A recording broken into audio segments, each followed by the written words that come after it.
एक छोटे से गांव में अर्जुन नाम का एक युवक रहता था। अर्जुन बहुत मेहनती था, लेकिन उसके पास कोई विशेष कौशल नहीं था। उसकी सबसे बड़ी कमजोरी यह थी कि वह किसी भी काम को शुरू करने से पहले ही हार मान लेता था। वह सोचता था कि अगर काम बहुत बड़ा है तो उसे पूरा करना असंभव है। एक दिन गांव में एक बुद्धिमान व्यक्ति आया, जिसे सब दादाजी कहकर बुलाते थे।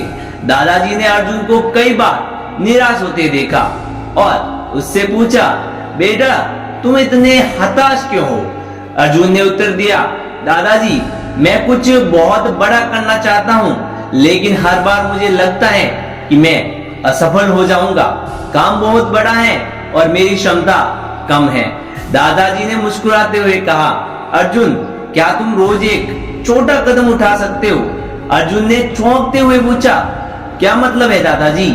दादाजी ने समझाया, देखो बेटा, अगर तुम एक विशाल पहाड़ को भी हटाना चाहो तो उसे एक ही बार में नहीं हटा सकते, लेकिन अगर तुम हर दिन एक छोटा पत्थर हटाओ तो एक दिन पहाड़ भी गायब हो जाएगा। अर्जुन ने दादाजी की बात को गंभीरता से लिया और सोचा कि वह भी अपने सपनों की ओर छोटे छोटे कदम उठाना शुरू कर सकता है। उसने रोज सिर्फ 1 घंटा पढ़ाई करने का निर्णय लिया।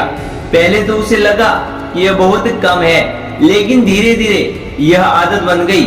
उसने पढ़ाई के साथ रोजाना कुछ समय व्यायाम भी शुरू कर दिया। समय बीतता गया और अर्जुन के छोटे छोटे कदम में एक बड़े बदलाव में बदल गए। कुछ महीनों बाद उसने एक प्रतियोगिता की परीक्षा पास कर ली और गांव में हर कोई हैरान था कि जो युवक पहले काम शुरू करने से पहले ही डरता था, उसने इतनी बड़ी उपलब्धि कैसे हासिल कर ली। दादाजी ने अर्जुन को बधाई दी और कहा, बेटा तुमने अब समझ लिया कि सफलता का राज छोटे छोटे कदमों में है।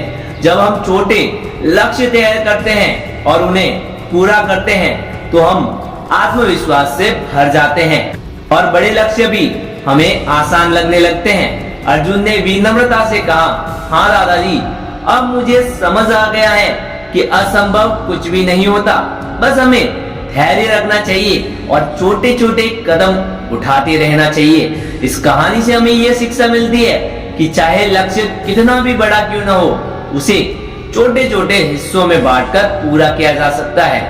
महत्वपूर्ण यह है कि हम निरंतरता बनाए रखें और हर दिन थोड़ा थोड़ा करके अपने लक्ष्य की ओर बढ़ते रहे।